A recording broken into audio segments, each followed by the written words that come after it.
what is normal and what is like paranoid control. I think at some point just trusting him more and like trusting that he wasn't going anywhere. All the lines are so much more blurred because everybody's so afraid of rejection. Just because you can do it all by yourself doesn't mean you have to. I think that's a lot of our meaning and purpose is like how we support our loved ones. If you don't think it's normal, then it's not. I went into this to be my own boss, and I'm like one of the worst bosses I've ever had.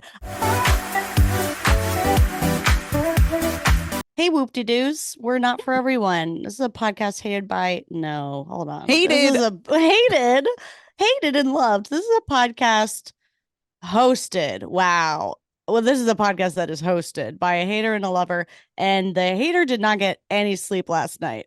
I don't know what kind of state I'm going to be in right now. I feel brain dead, but in like a fun way, I think. It's been a minute since the hater has been on the pod because the week before this episode is solo for moi, and we had a week off, and we've been enjoying the summer. Why did you not get sleep last night? Oh, I was not enjoying the summer. I was working. I just I ended up editing till 3 a.m. and then I got up at 7 and I was because I had a deadline to release a video today. That had me working editing so much over the last couple days where it was to the point where I actually didn't have 15 minutes to even work out or go to the gym, and I was getting really, really frustrated and just feeling worse and worse and really bad. And so I went to sleep last night and I was like, Justin, I am not going to want to get up in the morning, but you have to get me up. I want to work out. You have to get me up. Yeah. And then he went to sleep and I was still wide awake. And so I was like, I'll just keep working. Since I was awake at night, I was like, I was going to do this work in the morning, but I was like, I'll do it at night instead since I'm awake anyway. And then in the morning, I won't have to do that work. But that means I went to bed even later. And then he woke me up like 4 hours later and he was like, okay, time to go to the gym. And I was like, no, no, no, no. And he was like, you asked me to do this. I was I did. He was like, you asked me to. And I was like, okay, thank you. But there's been an update. But there's been an update, sir. But weirdly, I was awake anyway at 7. Like, I think because I was awake anyway, I was like, fine. Like, I do actually want to do this. And I was like, but you're coming with me, right? And he was like, yes, obviously. Like, get up, get dressed. You have to go. And I had like a full packed day today. Yeah. And he got up and I got dressed. And I was like getting my stuff together. And then he walked in the room and he sat down in the bed and he was like, now I need to tell you something you're not going to like to hear. And I was like, what? And he was like, I'm not coming to the gym with you. But I knew you would not go if I didn't tell you I was coming. So I'm going to go to sleep and you're going to go to the gym. Oh and my I was like, God. Oh. Brutal. But also actually so sweet. I was really touched by it because it is what I wanted. And it did make my day so much better, and I'm a total crank in the morning. Like I cannot get out of bed. Yeah. So am and I should not, I should not be allowed. My brother has a rule. I think my brother's the same, where like he created a rule for himself, which I love, where if he makes plans for the next day, like, and he goes to sleep and he's like, okay, in the morning I'm doing XYZ, he is not allowed to make changes to the schedule of his day before 12 p.m. because he's like, I can't trust myself before 12 p.m. I will cancel everything I've planned. I will change all my work ambitions. I will change all my meetings, my schedule. He's like, I'm not allowed to change plans until after noon. And I think that's how I am. I think that's a good rule. I understand that. And I feel like I have a similar but different approach to that, where I notice that sometimes I'll wake up. I'm not really a morning person, but by like 10 a.m., your girl is on fire. Like goes from nothing to everything from between 9:59 and 10 a.m. And I will get really excited about like, oh, I have so much energy and it's a new day. And I'll like text friends to have plans that evening, like last minute, do you guys want to do something tonight? And then come 3, 4 p.m., I'm like, actually, that was the really ambitious 10 a.m. me, and I don't want to do any of those plans anymore. Like a lot has happened in the past 4 hours and I can't. I've lived a So life. I've lived a yeah, life in I'm these like not hours. allowed to make new plans in the That's morning. In the funny. morning, it's just Oh, I have to do what's coming for me, wow. and we can assess at 3 if I'm still ready for things after the fact. But I am more of an even afternoon, evening, like I don't know. I always say I'm a middle of the day person. I don't think I'm a morning or a night person. I I've just never heard can I anyone say just that. can I just live from like 10 to Yeah. 10 and that's it. Um Meaning you're the most energized then, or you're the or like what? What's your definition of like time of day person? Well, I guess I'm most energized. I've noticed around 4 p.m. I get like a burst of energy when I'm done with my day job and I She can gets her live my life. zoomies. She gets her Yeah. zoomies. Yeah. So I think that that's my ideal time. But that being said, in general, during the day, I'm a relatively steady energy level, I guess. But before 10 a.m. and after 10 p.m., I am very tired and I want to be sleeping. And I need so much sleep. I 12 need so hours. much sleep. I need like minimum nine Oh, hours of same. sleep. Oh, same. I never get it, but that is what I need. Yeah. And Yeah, if for left to me, my I own get it. devices, I okay, good. I make sure I get it. I don't think I always did, but I have in recent years Good for prioritized I will be you. getting exactly how much sleep I need. And I will, Good. yeah, I will prioritize it. I Yeah. had to wake There's up a great early. uh-huh. Oh, Sorry. I had to wake up early yesterday morning to go take my car to get something repaired, and I had to wake up at 6:30 and like drive out to the suburbs to the dealership, whatever.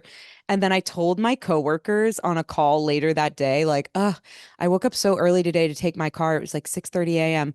And one of them was like, "What time do you usually get up?" And I was like, "Oh, 8:30." Like I get my alarm set at Was 8. I she don't get out of shaming bed you? till 9. I Was she think shaming you for thinking it felt 6:30 was early? shameful. It felt Wait, shameful. I don't think she but meant it to be 6:30 shameful. but 6:30 is early. Like That's I let's early. basically everyone in DC is awake before then, but they're also aware that that is early. That's They better annoying. be. That's I was really annoying. stunned. I was like, we work at the same company, which is a fully remote company. You think I'm waking up at 6:30 on an average day to go to my living room and sit on my Uh, computer? Like, you know absolutely what? not.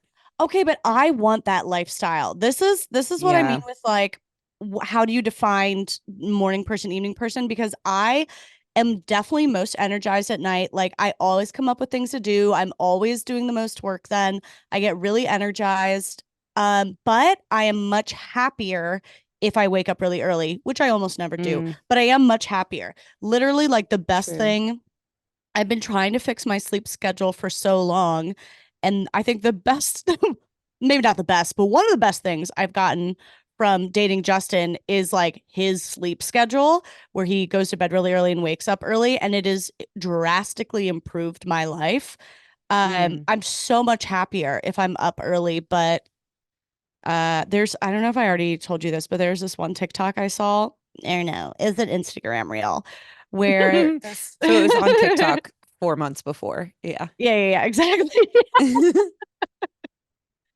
The snail mail of reels. That was like this guy being like, I would do anything to get 8 hours of sleep every night. And then this other guy is like, what about going to bed 8 hours before you have to wake up? And he was like, no, not that. That's And you. that is how I feel. I just stay up way too late, mostly feeling anxious, and then I wake up late, still with not enough sleep. But in addition to being underslept, I'm now guilty and anxious about how late I'm getting up and how behind I am. And then it makes it harder for me to start doing things during the day. And then I spend all daytime trying to rack up the courage to do the work I'm behind on. And I Yeah. start doing it late at night and the cycle continues. So I actually would love to be that person who's up at 5 and like sipping coffee and smelling birds or whatever. Smelling birds. Yeah, Smelling they're just smelling smelling the flowers. fucking birds. No, I agree. I mean, being a morning person seems romantic, but I also think that our society has celebrated it in a way that is not necessary. Like, morning people are just They lauded do for being the yeah, better people and the they more do act successful people. superior. They do act Yeah. And you've seen all those things of like the most successful entrepreneurs have this schedule before 5 a.m. Like, and they do these 10 things before 7 a.m. And So that's just annoying. the culture that's been set, and I reject it. And I feel like, especially for you, not working a 9 to 5 job, like you've chosen a career that allows you to set your own schedule. So I I would hate the say, schedule I've chosen. I hate the schedule I've chosen. This is what I keep thinking about recently is like I went into this to be my own boss and I'm like one of the worst and you bosses hate I've it. ever had. I am one of the shittiest bosses I've ever had. I'm so unforgiving. I'm so Yeah. rude. I have like a horrible schedule, terrible time management, no ability to delegate. I'm such a That's bitch. so funny. That Yeah. is so funny. Self-employment is not all it's cracked up Uh, to be.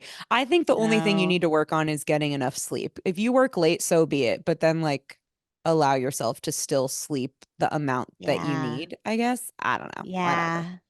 You're I doing great, yeah. sweetie. Thank you. I would still like to get up earlier. Okay. You could do that too. Okay. Okay.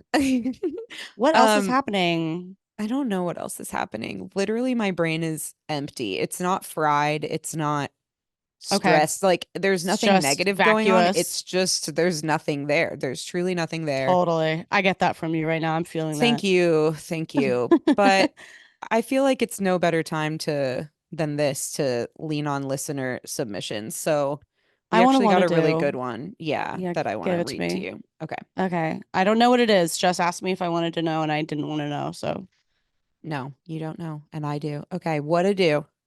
My husband is very friendly and supportive with my friends as if they're his own. He supports them through all of their endeavors. okay, He empty responds brain. he responds to that's my like new what to do. You know, when I Endeavors. came up with the word what to do, it's kind of like that. Oh Endeavors. yeah. He responds to Instagram stories, sends Snapchats, sends memes to my friends. I have no Mm, problem with it. Trust and jealousy have never been an issue in our relationship. However, I guess it's gotten to the point where one of my friends and her husband have gotten uncomfortable and think it's flirtatious, or just mm-hmm. in general crossing a line. I get it because it's basically, quote, sliding into my friend's DMs, but I know how he is as a person, and that's how he shows his friendship and communicates with people through socials. I'm such a people pleaser that I want everyone to be happy, but I don't know if our friendship with that couple will ever be the same. Is this an insecurity from our friends? Should I feel weird about it? What are your thoughts? I know there are obviously other details you'd probably need to know. Yeah.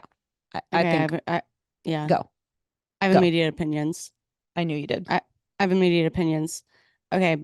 My opinion is that's lovely that this listener and her husband are like secure enough in who they are as people that they don't have to be like weird and territorial. And like, that's something that gets me down about adult life. Sometimes there are those situations where you're like, man, I'm not even allowed to act like a normal person here anymore. I have to start Mhm. acting like this weird, stilted adult, lest somebody take it the wrong way. So I love that they're that secure in their relationship and have all that trust and everything. I think that's awesome. Um, it doesn't sound like he's doing anything wrong if they're both comfortable with it, but I feel like it does you do I do also end up taking into account what other people are comfortable with, even if I think it's unreasonable, like within certain bounds. If I notice somebody is uncomfortable with me like joking with their husband. I make jokes with everybody. And some people just making jokes, they can take that as flirting. And like, I know I'm not flirting. Justin knows I'm not flirting. The guy probably knows I'm not flirting. But if I see someone feel a little uncomfortable with it, okay, it's a little disappointing to me, but like, that's okay. I'll reel it back within reason. So Yeah. personally, I do feel like it's the adult thing to like take into account how other people feel. If someone is like so massively insecure that it's completely fucking unreasonable, then, it's probably not someone you want to spend a lot of time around anyway.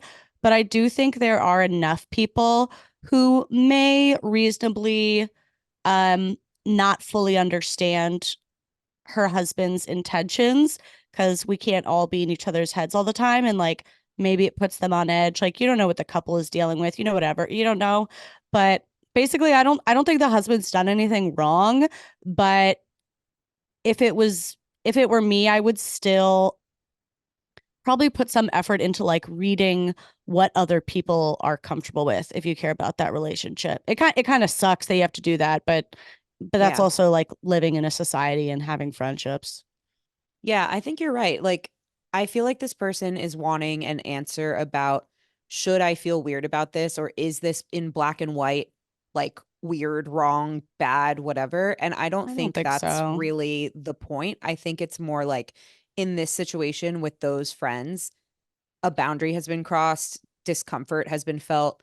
And so you can honor that. And it doesn't mean your husband has to change the way that he is as a person. It doesn't mean he can't continue to do that with other friends who are perfectly comfortable with it. But in this situation, like to reel it back is the appropriate thing. So I don't know. I feel like sometimes the sliding in the DMs, um, actually, this is kind of a story tangential but related. Just the act of sliding into someone's DMs is so has a certain connotation that I don't think it should have, but it does. Mm. So I just mean, the other I will day, say like it puts me on edge. If mm, somebody does that to me, granted, I'm a little paranoid because I was like with somebody who accused me all the yeah. time of stuff I wasn't doing, and so it made me like really um self-policing. So if like yeah, if a guy slides into my DMs, like even if it's friendly, it does put me on edge. I'm not like chill about it. I kind of get weirded out, Hmm. but I understand that some people are much more stable than I am. Yeah, it's different for everyone. I mean, I can definitely think of many is a strong word, but a few of my friends' partners who I Yeah. follow them on Instagram, they follow me. Sometimes they respond to something I post. I don't think anything of it. Yeah, We're yeah, friends, yeah. you know? So I think that that can exist, but I can also understand how somebody else would feel uncomfortable with the exact same thing. It's like, again, it's not about the intention as much as it's about the impact, I feel. Um, there was a situation just a few days ago where this guy who I went to college with uh added me on Instagram and sent me a DM, and it was perfectly friendly and normal. It was like, "Hey Jess, it's so and so from Hopkins, like just, saying hi and reconnecting or whatever." And I immediately read it as a DM slide, like a flirty, like, oh, this guy is like trying to slide. And I Mm-hmm. even told Ryan about it because I was like, it's my birthday and somebody's trying to slide. Like, I'm going to let you know. And it was like a funny little thing. And then I ignored it because I have a boyfriend. But a couple days later, I was like, maybe I shouldn't ignore it. I do know who that person is. So I just added them back So on Instagram. it wasn't particularly flirty. You just like Correct. thought that's what was up. Okay, okay. Correct. So I ended up adding him a couple days later, didn't respond to the DM, looked at his profile and realized that he's married and he has like all these pictures with his wife on his page. And I was like, oh, okay. So he was really just being friendly. Like, why did I immediately jump to like, oh, I'm such hot shit and somebody's trying to slide into my DMs from Oh, 10 years ago? I don't But think you you just need to don't like know. well, I don't think you need to shoot yourself down for that. Like, I think the really unfortunate thing is that being married has very little to do with True. whether someone acts respectfully. True. And I think as a woman, you learn at a very young age how extra careful you have to be. Like I felt like I had to learn the lessons over and over and over of just like if I was nice to someone, if I was just like Yeah. not, if you're just like not rude to somebody, like often it would be, when I was doing improv a lot, there are so many like weirdos in improv, and I always feel bad for like the freak in the corner. And I felt like I would always be the person trying to talk them up. And then I would always somehow accidentally end up on a date with them. Yeah. And then it is like an even worse scenario because like I wasn't romantically interested and now I have to shoot this person down or like reject them somehow, which was not the fucking point. And it puts this extra pressure or like you just get taught like and those were benign, those guys didn't do anything wrong, but even being nice to people and them taking it the wrong way and then them lashing out a lot if you're not interested and they blame you and like you just learn really quickly that you kind of have to be on guard. Hmm. Yeah, I agree. Like, there's a world in which that message was a flirty DM slide, regardless of Totally. relationship status or anything like that. But it also was a reminder because I ended up responding to him and being Yeah. like, "Hey, happy to reconnect." And he went on to say like he wanted to chat about something specific like work wise, and he had Yeah. heard through so and so that I'm doing that now and whatever. And I was like, okay, so confirmed this is not a flirty thing, and that's perfectly fine with me. I didn't really want it to be, but it could, there's a different, very realistic path that it could have been. And I do Totally. think social media makes it even more confusing. Like people have to be really direct about what they are trying to do, and they are rarely direct about what they are trying to do. Yeah. And so it just creates this weird middle ground of like, am I making assumptions? Am I catching a vibe that's not really here? Like, uh, I how know. should I feel about this? And then especially when it's somebody in a relationship or in a relationship with a friend, um, the boundaries get Totally. weird. So I guess I really understand why this couple, going back to the DM that we got, like I really Mm-hmm. understand why this couple is uncomfortable with it. I also Yeah. understand why the person that wrote in is not uncomfortable with it. Like it's just such a Yeah. blurred blurred line. I completely agree with like it's so hard to tell intentions, and I think it upsets me the notion of like then beating yourself up because you made an assumption, because it's like there's no way to win. If you aren't protective and you aren't aware and you aren't like super on top of scoping out the situation, you can get punished for that. And then if you're um if you are trying to discern what's happening and you happen to make the wrong assumption, then you punish yourself for that. And it's just like it's upsetting to me that I think it's all often put on women. Um Hmm. and it feels like there's no way to win, and that's very upsetting to me. And I've also heard a lot of people lash out about, that kind of dynamic where a guy tries to talk you up and then you're like, oh, I have a boyfriend. And he's like, God, like I was just being friendly. Right. Like it's a very like verbally violent kind of reaction. And it's pretty effective in making you feel like a piece of shit because like, okay, technically he didn't try to kiss me. But like we all know what was happening. And it's I mean, it's just someone who feels butthurt, and I hate that reaction. Yeah. Um, Yeah, yeah, nobody's because shooting their shot until they're shooting their shot. Like also shooting like shooting your shot can look really subtle and coy because you're not sure what the response is going to I be. think it almost And then always depending on does the these response. days. Yeah, Yeah, exactly. Because nobody does the like showing up with roses to ask you on your first date right. anymore. Like it's all the lines are so much more blurred because everybody's so afraid of rejection, and because that there's all the different like gradations of dating or hooking up or hanging out or whatever. Like all of it looks so much more blurry. So I do think it is literally so much more. A lot of times a first date you go on, people don't even call it a date until later. They're just like, oh, you want to get a Hmm. drink? Oh, you want to get dinner? Oh, you want to hang out? And it's you want to go to this thing, and it's like, how the fuck are you supposed to know? I used to struggle with this a lot, actually. And it's one of the reasons that I actually, in some ways, enjoyed app dating or Mm, appreciated app dating mm-hmm. because, at minimum, what it did is it made clear that the people who are on this app are trying to date. Now, there's still Yeah, like a whole spectrum of if they're just looking for a hookup, if they're looking for something casual, if they're looking for something serious.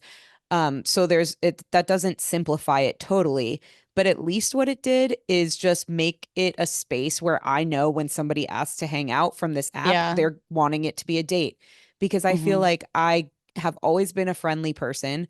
I've always been like, I don't know, had friends who maybe some of their actions were flirty, guy friends who maybe some of their actions were flirty, but also who really knows if that was flirty or just them being friendly. Also, I'm a friendly person and I'm really awkward about being forward in my flirting.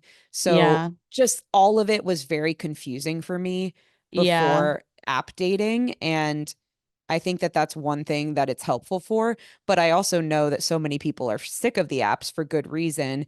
And there's mm-hmm. been more, especially now that like COVID is more behind us and stuff, or the pandemic rather, because COVID's still here. But since that's behind us, a lot more people are trying to meet in real life and out in the wild and like wanting to be less reliant on the apps. But it is something that comes with that is the like dancing around it that you have to do, like beating around the bush a Yeah. little bit at the beginning until you can Everyone's understand everyone's Totally. intentions because everyone's trying to protect their ego, Totally. basically. And it's actually quite intentional, like not to be malicious, but like I think intentional, like to hedge their bets and give themselves like a face saving out. It's like, Hmm. oh, if we just like go get a drink or like we go just like grab some Chipotle and then she mentions she's dating other people and it's clearly a rejection, I can reasonably claim that I never thought it was a date kind of thing, Right. Right. you know? Yeah. This Eh. was a great tangent off of the initial what to do. Oh, I did. I had a question about the what to do though. So for the Yeah, listener, I guess I kind of want to know how the other couple brought it up to the listener. Like, true. did they like have a talking to? Did she text her? Did she talk to her about it? Like, or is it just a vibe they're getting? Did they explicitly say this makes us uncomfortable? Um, yeah, I don't know. I mean, personally, unless man, I think I have a hard time understanding somebody who sends a ton of memes or DMs to anyone. True. So I kind of want to tell her husband, like, listen, you haven't done anything wrong, but you need to get a little better at reading social cues and like read how people are receiving this. Right. Like, if this couple was always like writing back so much and DMing back so much, also, does the husband DM the listener's girlfriend and the girlfriend's husband equally? Wait, I'm lost. Give them names or something. I'm confused who we're talking Okay. about. Okay. So so we've got listener and listener husband, and Okay. then we've got friend and friend husband. Got it. Got it. Okay. So listener husband DMs friend a lot, Yep. but does he equally DM friend husband? Because I think True. that would be weird. Wait, it I would think be that weird would or be it would make notable. it better?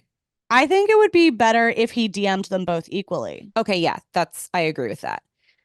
Which at that point, just have a group chat. Like, I feel like there's so many times when I'm communicating with friends, partners, or they're communicating with mine, and I'm on the chat. Like, Yeah. my friends I'm will on the sometimes chat. I love my you. friends will sometimes have like an inside joke with Ryan that, happened at a party recently, and they'll want to text about like, oh, this thing happened that reminded me of that thing we talked about, whatever.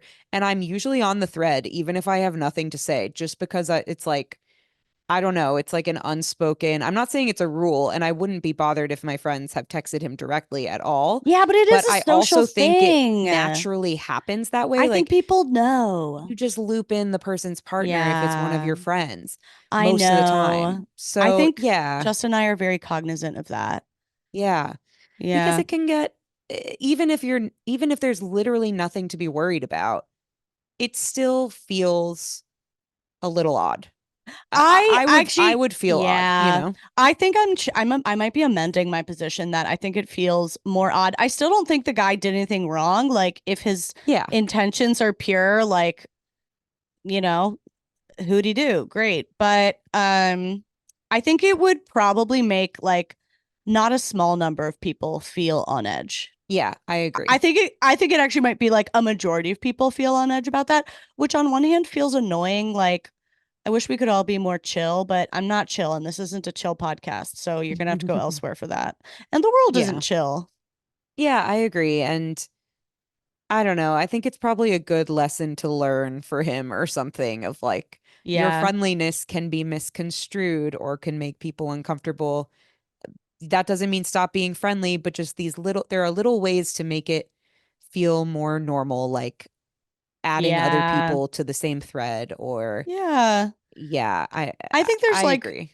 I think there's like IRL versions of that. And this is just like the online equivalent where like um I don't know.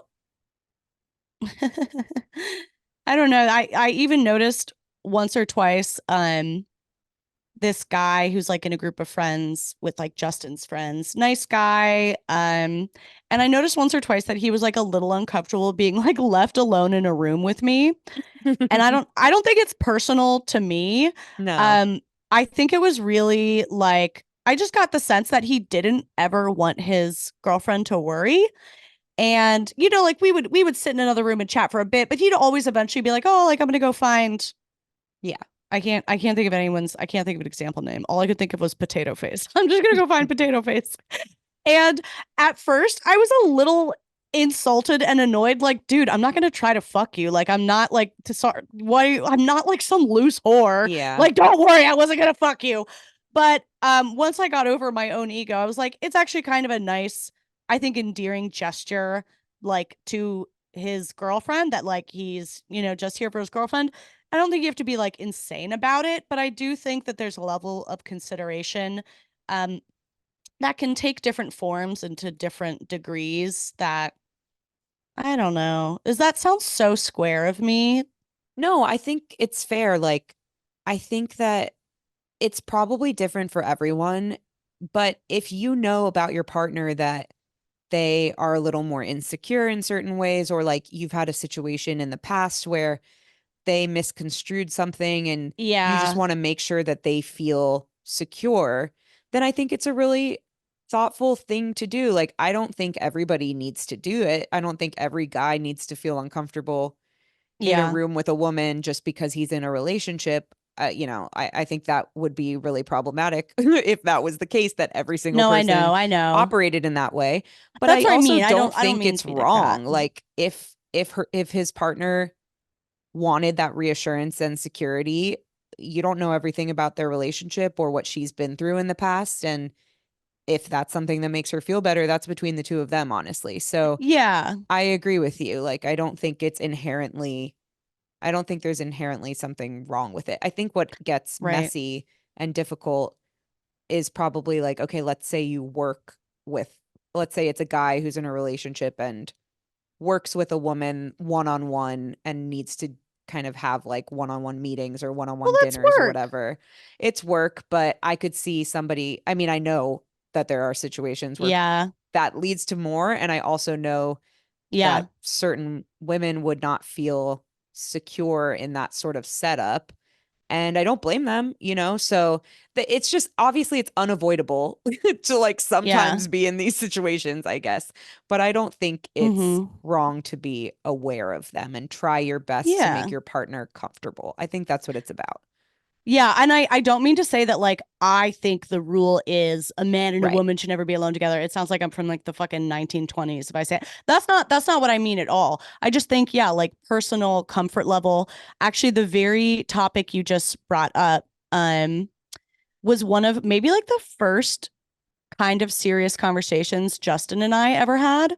It was Hmm. pretty early on in dating and he was meeting up with a female coworker, or she was like an ex-coworker who was in town and asked him to get drinks and something, something, something. And he didn't have any reason to think that it was flirtatious or whatever. Just like, he's plenty of ex-coworkers. But he still went out of his way to let me know. And it was actually really early on in dating, maybe like the first month or something, where it would not have been strange for him it would not have been crazy for him to just like not tell me about every detail of his social life and day, but he Yeah. specifically wanted to let me know that he was having one-on-one drinks with a female. Um, Nice.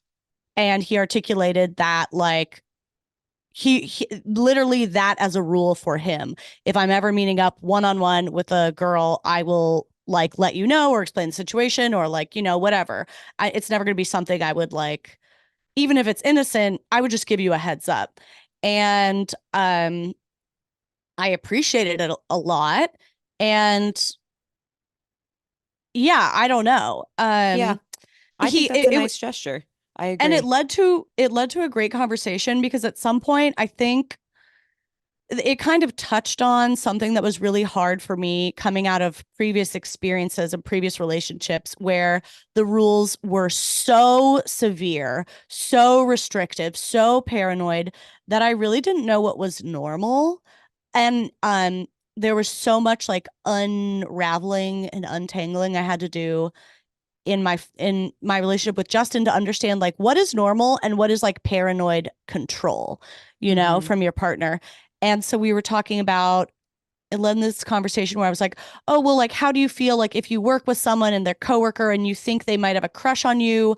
Like, would you like, would you as my boyfriend want to know if I had to work with someone who had a crush on me? Like, would you want me to like report that to you, or would you want me to definitely not tell you, or would you never want to hear about it or whatever? Because this was something that like came up in my last job or Hmm. several jobs ago. And Justin, for his part, was like, "Oh, I don't think I'd want to know. Like, you can keep that to yourself. It's fine, unless it was Yeah. like something causing an issue." And I was like, "Oh, okay. I guess I just thought blah blah blah blah." And he could sense me get really, um, kind of frantic and anxious about like I kept trying to figure out what was the right thing to say.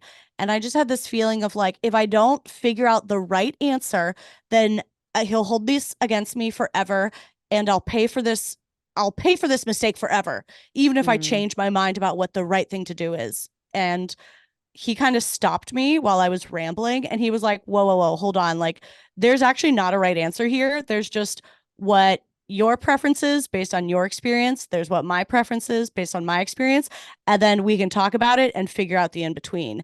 And it was like, I think it was like the first moment I was like, "Oh, I think I'm in love with you." It was one of the most amazing things yeah, anyone ever said to me of just like, there actually isn't a single correct answer here. We just have different perspectives based on experience and we can like, try to bridge the gap.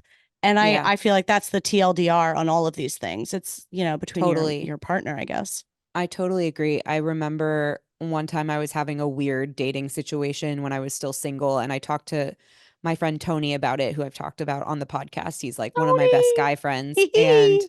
he's a cutie. And I was like, is this normal? Like, this thing happened with this guy, and I felt really weird about it, but I might be acting crazy. Like, is this normal? Like, what do you think from a guy's perspective?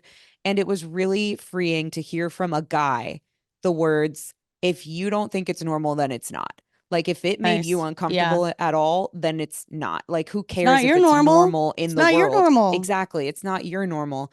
And I, Yeah. I repeat that to my friends all the time as they're going through different nuances in dating. And I repeat it to myself. I remember when Ryan and I first started dating, we were having a conversation about like relationship with exes. And I really only have one serious ex and we don't talk. And besides that, I have like people I've dated, but Yeah. I don't even really consider them exes. And like, I also don't really talk to them. But if I saw them, if I saw any of them, I'd say hi, whatever. I'm not friends with any exes.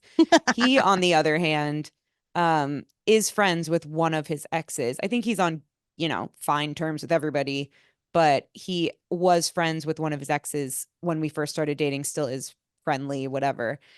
And I was fine with it. I wanted to know more about what that looked like. And like, okay, does that mean that you hang out a lot? Do you just like text? If you text, like, how often is it? Like, what are those conversations? Like, are there still feelings there? It took me a little while to wrap my head around it, but after I got all the answers that I needed, and also just established like I trust him, I felt Mm-hmm. pretty fine about it. And then it came up a few months later that she had asked him to like house sit for her with her dog when she was out of town.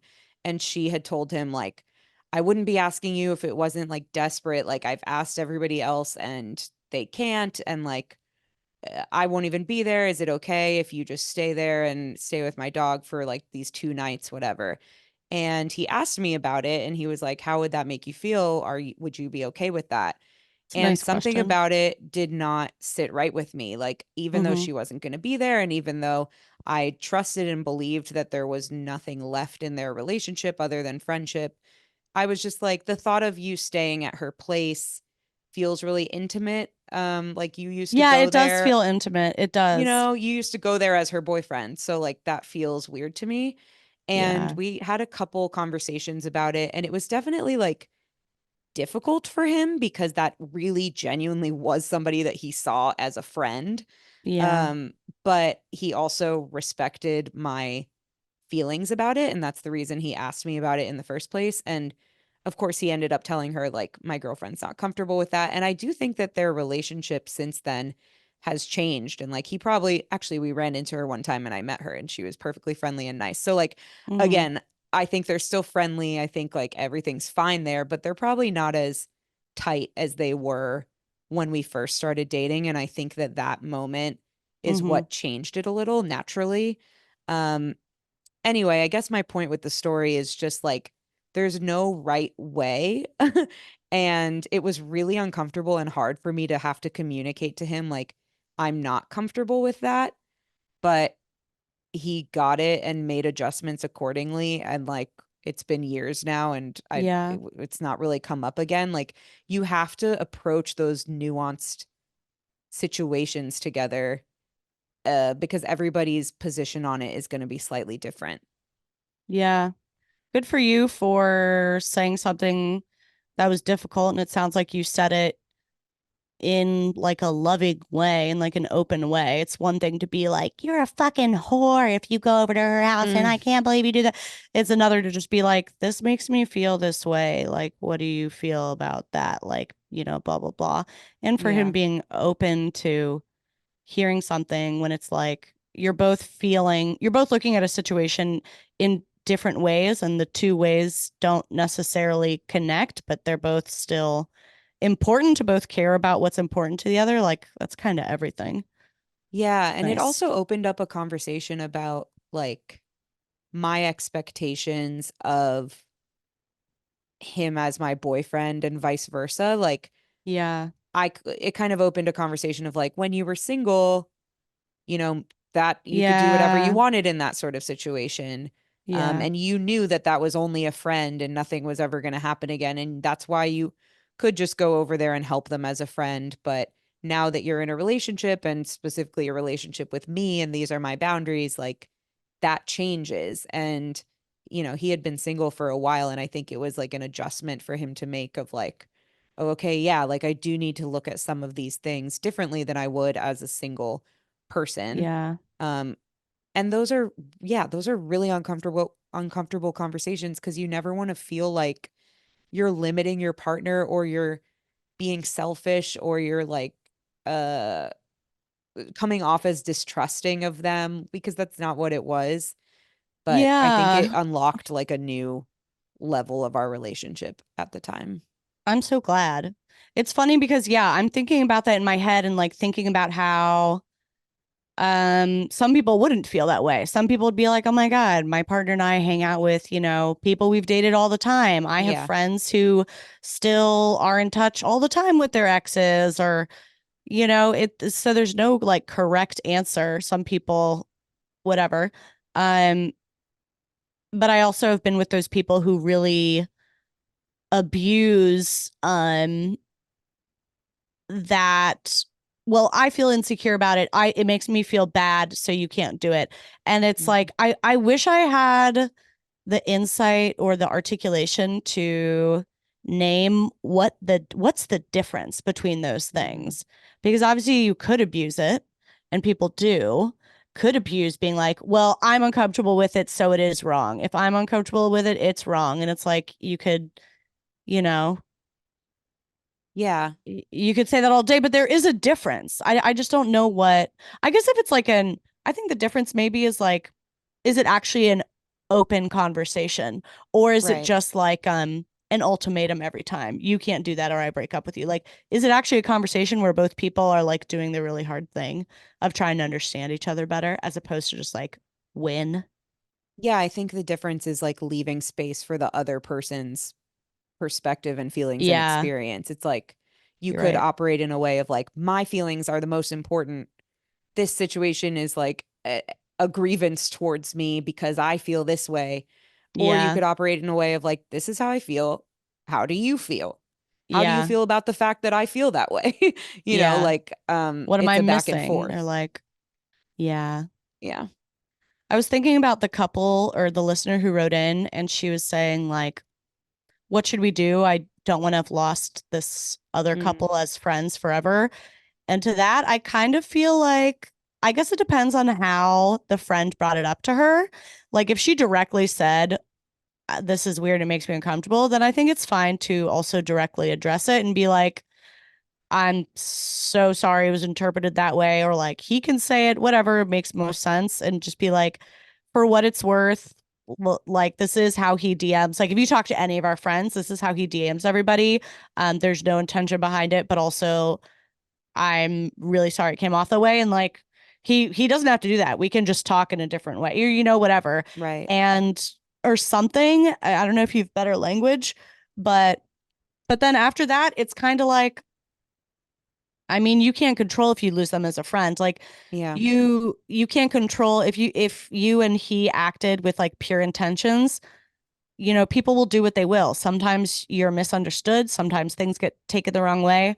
And you had pure intentions, and like it's a shame sometimes, but whatever will happen is going to happen. If you have pure intentions, like that might be out of your hand, or maybe it'll heal. Maybe it just needs a little space. Maybe they just need some Mm-hmm. time to like cool off and like realize everything's chill and everything's fine, and it'll heal after like a little bit of space. But sometimes you get misinterpreted by people and it's super painful, and there's actually nothing you can do to force them to understand.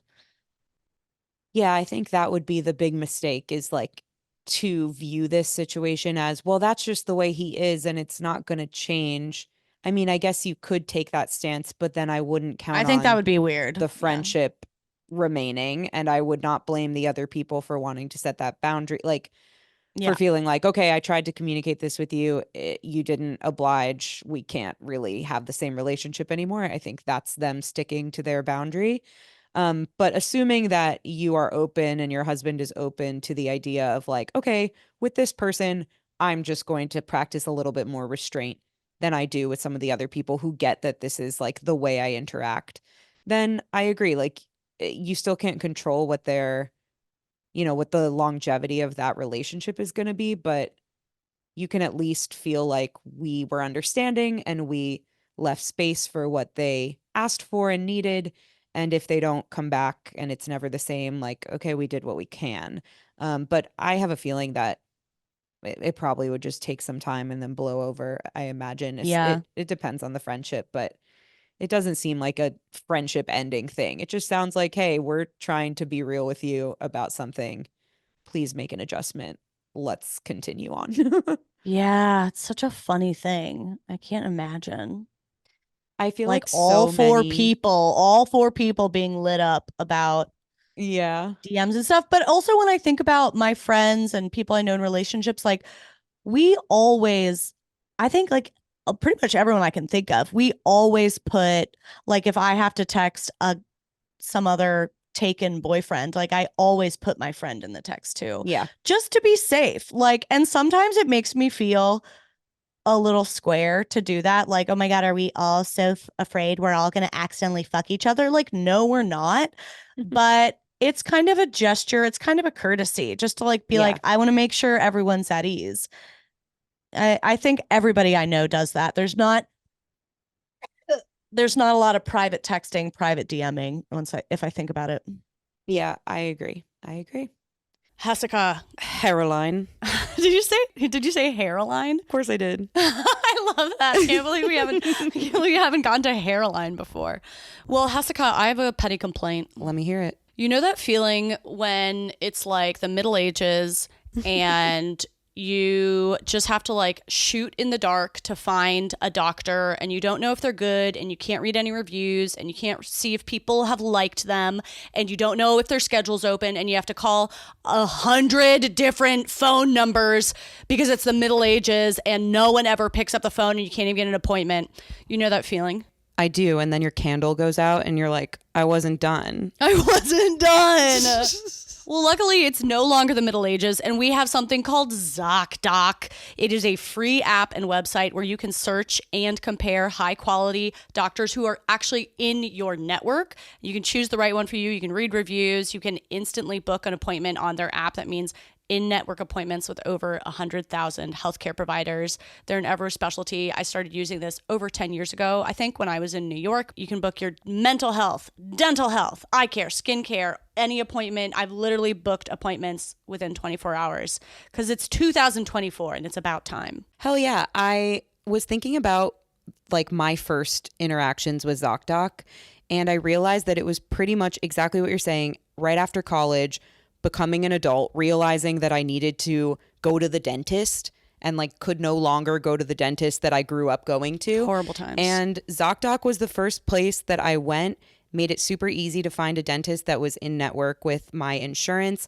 And what it does for you is as you choose providers, it actually like collects them all in one page. It tracks when your last appointment was, and it reminds you like, hey, do you need your annual well visit? Hey, do you need your dentist appointment? Hey, do you need this vaccine? It does so much more than just help you search for providers one off. Like it actually collects information for you over time about your healthcare, which I feel like working in healthcare, I know is a huge gap that a lot of people need help with. And ZocDoc just does it all for you in this super easy to use app. Hell yeah. I love it. It's a hero. So girl, boy, kook, stop putting off your doctor's appointments. Go to ZocDoc.com/not-for-everyone.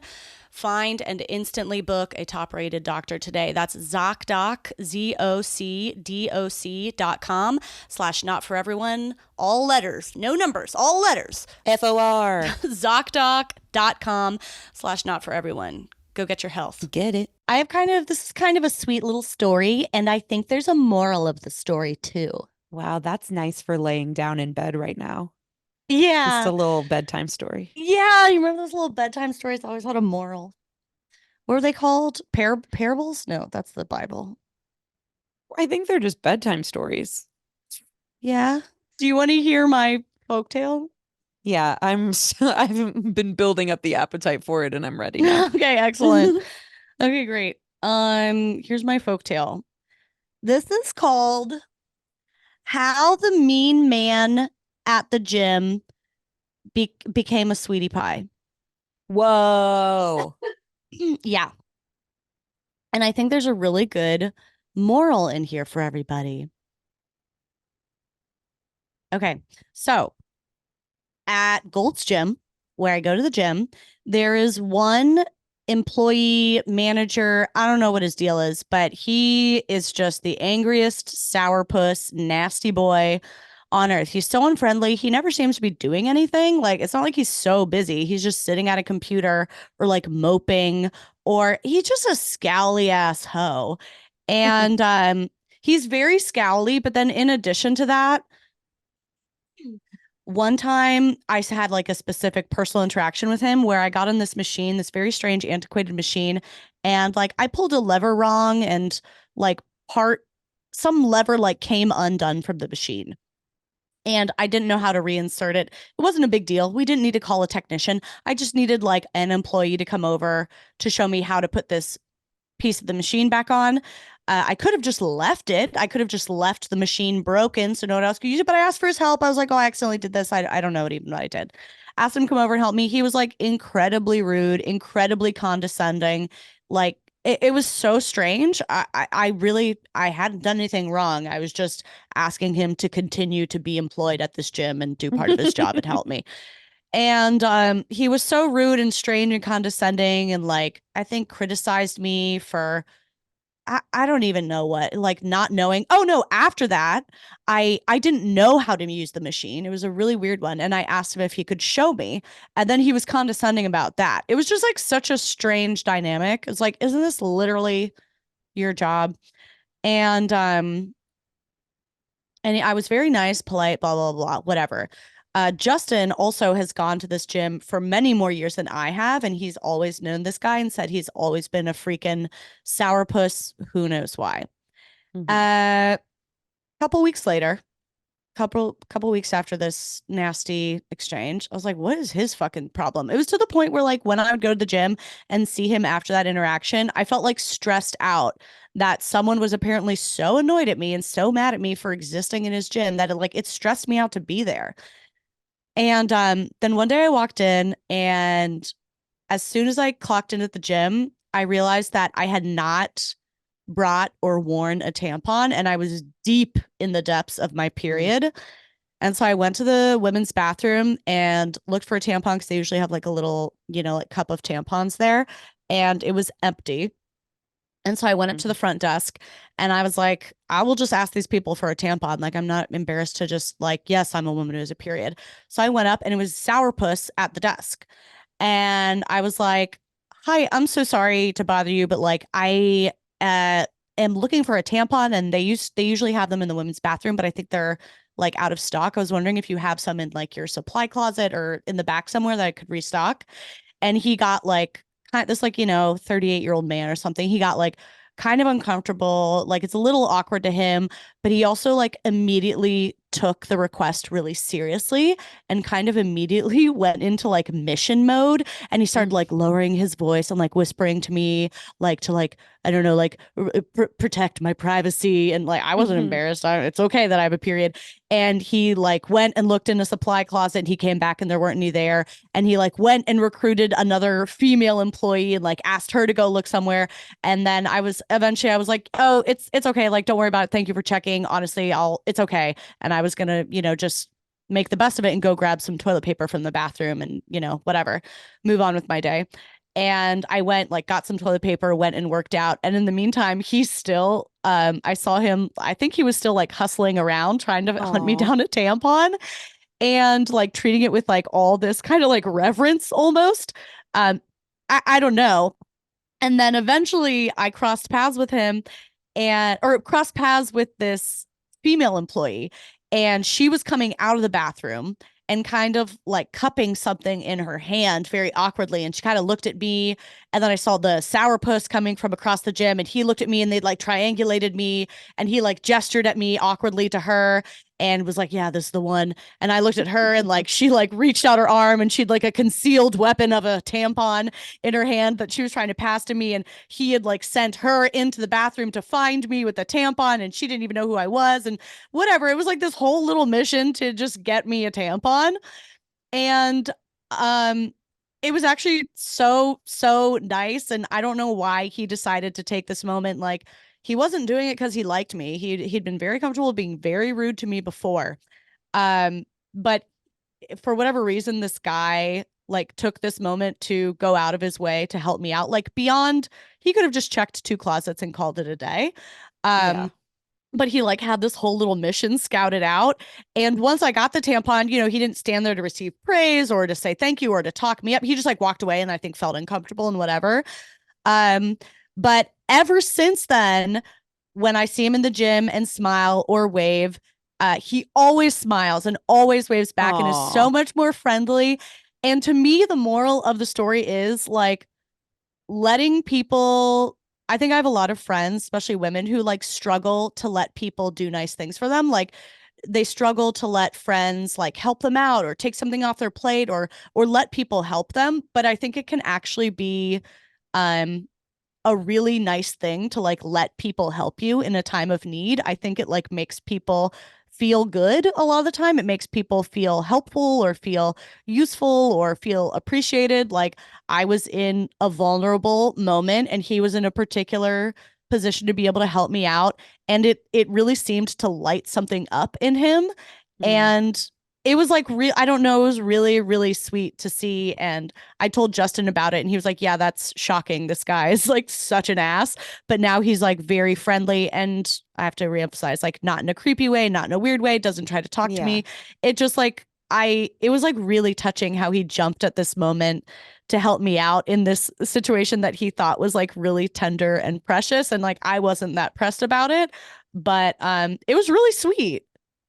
That is so sweet. I loved that story so much. Right?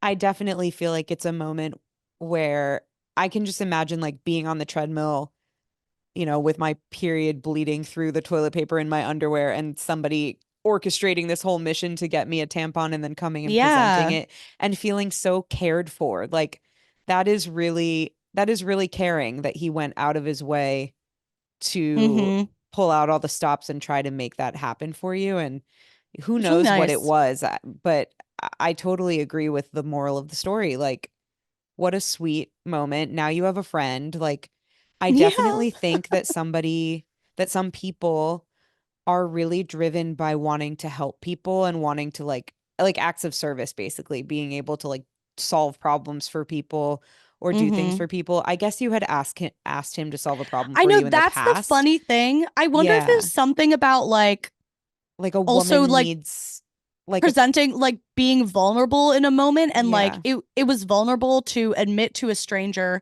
I'm on my period. I guess that's vulnerable to some people, to admit that like I need help, and that he was in like a unique position to help me. I don't know why that was different from me specifically asking him to help me with the machine, yeah, but I don't know. I almost feel like because I could tell he was a little um not uncomfortable, but like a little bashful about the awkward situation, about it.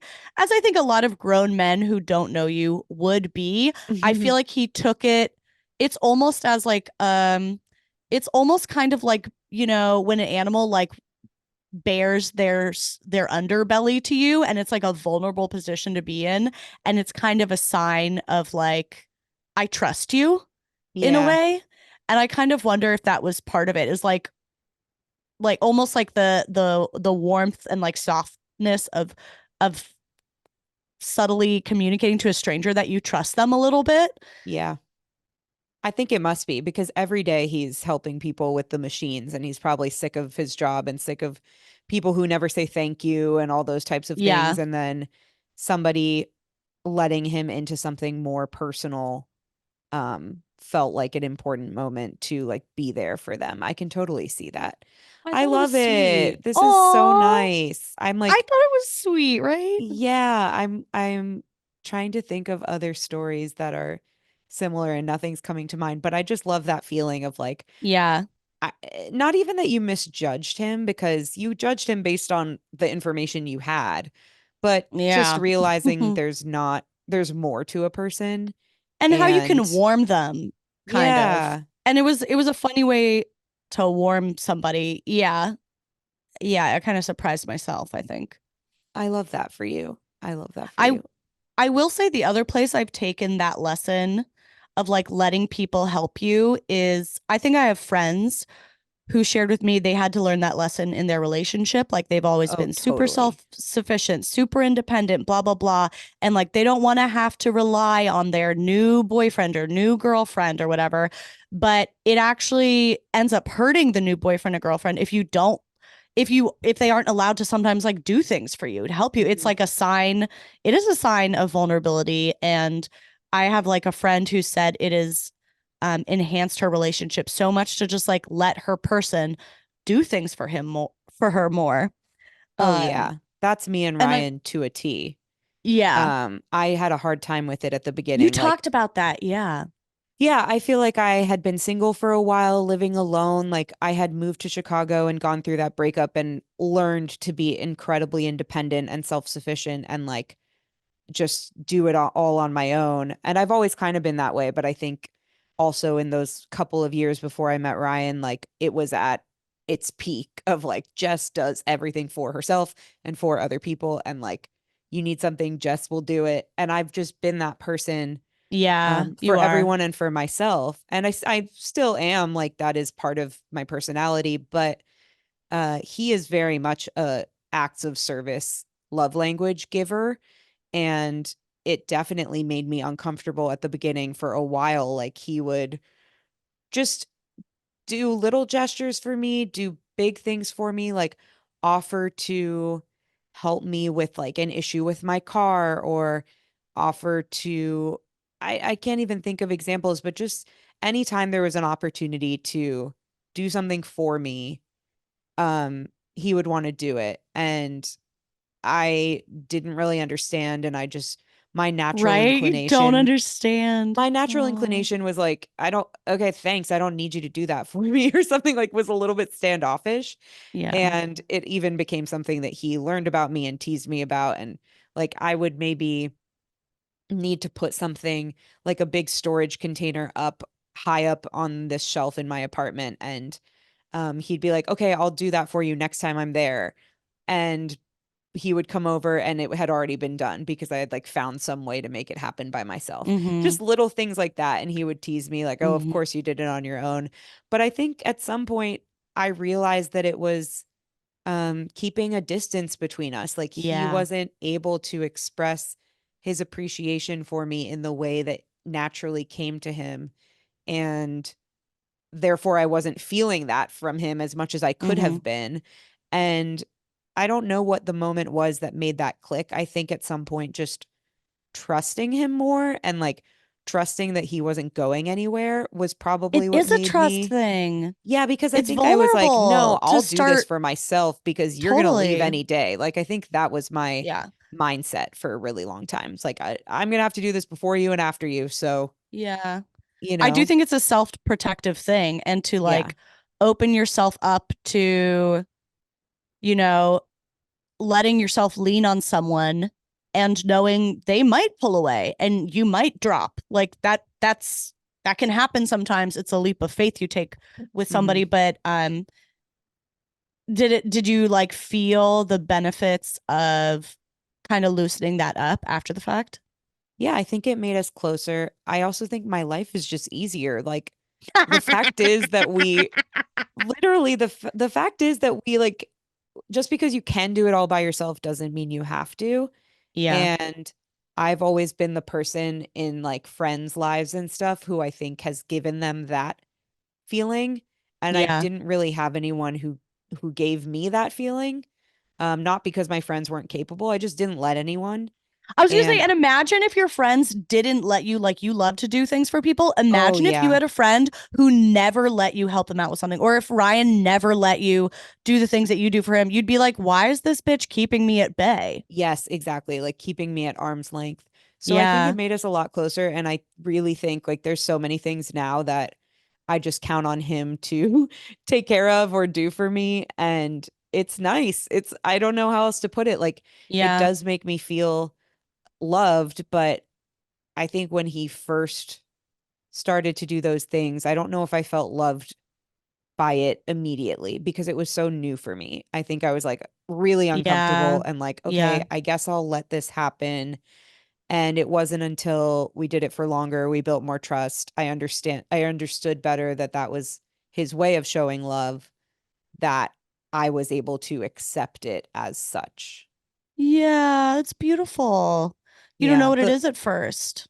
Yeah. the story did remind me of him, of this man, because I Oh, just feel like he would be exactly the same way in that situation. Not that he would have never been an asshole from the start, obviously, but right. he would have really taken seriously like a young woman coming and asking him for help with a tampon and been kind of bashful and awkward about it. I could totally picture it. Totally. Like that part of Yeah. the story was Ryan coded. Oh, Have good. you had that experience with Justin at all? Like, what's Justin's love language? I actually don't know if I know that. Do I know that? Hmm. Um, Probably, definitely like physically affectionate, physical touch, I would That say is he probably no. gives or that he Yes, also likes to receive? both. Probably both. Yeah. Yeah, number one. I Okay. think that's number one for both of us, which is so nice because I definitely always been told I was way too physically needy. And I just was like, oh, I guess just I'll never have that. And I didn't even think it wasn't even on my list, like that I was looking for someone who likes physical touch as much as me, because I was just like, nobody likes that. I'm a freak. And he's maybe touchier than I am, just like, just innocent, like sweet things. Yeah. But he I love also that. definitely does. He does a lot of acts of service. Bitch is up here doing my dishes. He does my laundry. Never once asked him to in my life. Oh my God, that's He everything. does my laundry. He does my He dishes. does my He laundry. does my Is that an laundry. innuendo? What would that No, be he's literally represented? doing my laundry for me. That's so nice. It's Yeah. crazy. Yeah, Ryan Yeah. makes all of our meals. I don't cook ever, Yes. Excellent. and I'm that good at is the eating them best. though. Yeah, that is so nice. Yeah. I relate to the physical touch thing. Like I have not Hmm. seen myself as a physical touch person in the past, but I would be curious, like, if people I've dated in the past would have thought of me as physical touch because I don't think I thought of myself that way in those Mm. relationships, but I am very much that way in this relationship. And I feel like Ryan informed me at some point, like, your love language is Yeah. definitely physical It was a touch. And I was like, discovery. no, it's not. Like, I don't like anyone. I don't touch anyone. Like, That's so funny. yeah, I think we've I talked feel about like this it a can little because I'm not change. touchy Yeah. with friends. Like, I'm just not a Oh, touchy it's so person, but different. Yeah, it's yeah. so different romantically, I feel like. Hmm. Okay, I have one last tip related to the moral of this story. Oh, okay. Okay. This one's a little bit, this one's not silly. I think it's can be sad, but can also be beautiful. And I actually think this is helpful. So I'm going to say it. I hope it's helpful. Um, the one other like giant realm I found it really powerful to like let people do nice things for you. Yes, in your romantic relationship. Yes, with sourpuss strangers. And the third is when someone you love is like really struggling and feeling like really depressed or really hopeless or maybe even suicidal. Mm, Um, at one point, like a younger friend of mine, I was really worried about, and it was someone who I felt like I was always taking care of them, and I was really, really worried about, like, at the very least, they're super depressed and they might be like she might be suicidal. It's not a good situation. It was very worrisome. And at some point, I don't know why it occurred to me to like let them take care of me. mm, Um, because just in small ways, like I would never usually open up to them emotionally or like dish about my problems or dish about my stressors. And I just started doing it a little bit, not dumping, but just like coming to them for advice, coming to them and not in a pandering way, not in a fake way, in a genuine way of like, this was what was hard about my day and I'm struggling with this and I want input on this perspective and a perspective that I actually valued from them. Not like tell me interior design advice and their advice is horrible, but like something I actually think they could have good advice on and just like going out of my way to let them in on my problems more, mm-hmm. hoping that because they love me, hoping it would give them a little bit of a sense of meaning and purpose. Like, I think Yeah. that's a lot of our meaning and purpose is like how we support our loved ones. And I made this shift of like just taking care of them and just hearing about their problems to actually like letting them play a role in my problems and solving my life just a little bit, not an overwhelming bit. And I'm sure there are a bunch of things that improved their life, but I just had a sense that that was like really meaningful. They didn't shy away from it, despite the fact that they were really Mm-hmm. depressed and in a horrible state and had not a lot that they were looking forward to. It did seem like it meant something to them. And I think there Yeah. are a lot of other factors that helped them out in their place in life as well. But like it became a thing where like they were always checking in on me and they would follow up with me after I had therapy. After I had a hard conversation with somebody, they were like checking in on me and I could see this change happen. And I mean, I don't know if that would work in all situations, but it was like something that was like a little counterintuitive, but then also felt really, really important in that situation. So I don't know if anyone out there is like losing sleep over this person that they're like, oh, I have to take care of them. I have to keep them afloat. I have to blah, blah, blah. Someone who has no purpose. You don't feel like, or they feel like they don't have anything going for them. I think like letting them be the caretaker in little ways can give people a lot of meaning is something I don't know I've been feeling recently. That is such an amazing, like, profound realization. And I think there's so much to it. I think that people who are struggling in any way, like, it compounds, the struggle compounds. Let's say that they're Yeah. dealing with something hard and they have depression. And so things are really difficult for them. And then they feel like they're a burden to their friends because they're always Yeah. sad. And then they feel like connection is weakening because their friends don't, they don't have fun with them anymore and they can't really rely on them anymore. And they don't come to them as much anymore, other than to check on them and almost like baby them and make sure they're okay. And then that makes everything worse. Like, it it all compounds when you're in one of those depressive episodes. That And low self-esteem, that yes, totally, that's like, you I don't go have that deeper and feeling of like, deeper. I don't have enough worth. I don't have enough value. That's why it made me feel like they need to have a genuine sense of value. And maybe this is a little way that they can feel Exactly. that. Exactly. I think that that's such a smart way to go about it. And of course, every situation's going to be a little different. Like, maybe Mm-hmm. I'm sure there are situations where that wouldn't work, but I think for many Mm-hmm. people, if they're in a situation where they're feeling like worthless and useless and such low self-esteem and such low sense of connection and sense of purpose. And like, you've noticed that your conversations with them are always about them and how they're not doing well, as opposed to being about literally anything else or being about you. That can be a really great tool and tactic to like flip the script and be like, okay, actually, like snap into some sort of focus mode because I need you right now. And a Yeah. lot of people can rise to that occasion, and it Yeah. helps them feel like, oh my gosh, I helped Caroline. Like I helped her. I can move forward now a little bit. Or even to think that like Caroline needs me. Like I need to Right. be around for Caroline. I was like, I'm okay with that being the reason that you stick around for even just a Yeah. little bit longer. Um, and I guess the situation I feel like it might not work as well is if somebody is really like thriving on the attention of being depressed, that's Hmm. like a different thing. But I think if it's someone who's genuinely just like, I don't feel worth, I don't feel So value, low. Yeah. so low, it's like, well, I need you around for this reason. And on in addition, because it was like genuine conversation and genuine advice that I was getting, it completely transformed our friendship. And there's so many Hmm. different ways that we connect now. And it's like taken our friendship to a new level. I love Um, that. yeah, I don't know. I don't mean to be depressing, but I feel like it felt really transformative and it felt like actually the only thing I could fucking think to do in one of those situations that felt like really scary. So I I mean, hope that when resonates for someone.